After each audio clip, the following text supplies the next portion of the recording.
জীবনের শেষ বয়সে এসে মনে হবে কেন মানুষের কাছে আজে বাজে কান কথা শুনিয়ে ধোঁকা দিয়েছিলাম, কেন মানুষের কষ্টের উপার্জিত টাকা নিয়ে খারাপ উদ্দেশ্যে ব্যয় করেছি, কেন যার তার হক বুঝিয়ে না দিয়ে অন্যের হক আত্মসাৎ করেছি।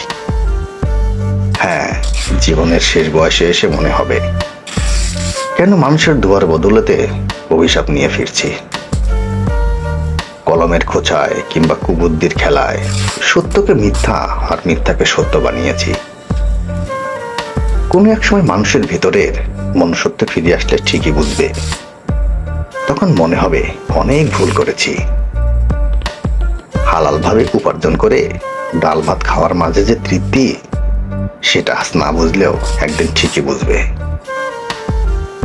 পরের হক কৌশলে মেরে দিয়ে পর্দার আড়ালে সুকৌশলে সুদের ব্যবসা চালিয়ে নিজেকে পরহেজগার ভদ্রলোক দাবি করা, সেজদায় লুটিয়ে কিংবা হজে গিয়ে জান্নাত খোঁজা, ভণ্ডামি ছাড়া আর তোমার কিছুই ছিল না। কিন্তু সেদিন আর কিছুই করার থাকবে না। জীবনের শেষ বয়সে এসে মনে হবে যাদেরকে খুশি রাখার জন্য সব ধরনের প্রতারণার আশ্রয় নিয়েছি, তারা আজ কেউই আপন নয়।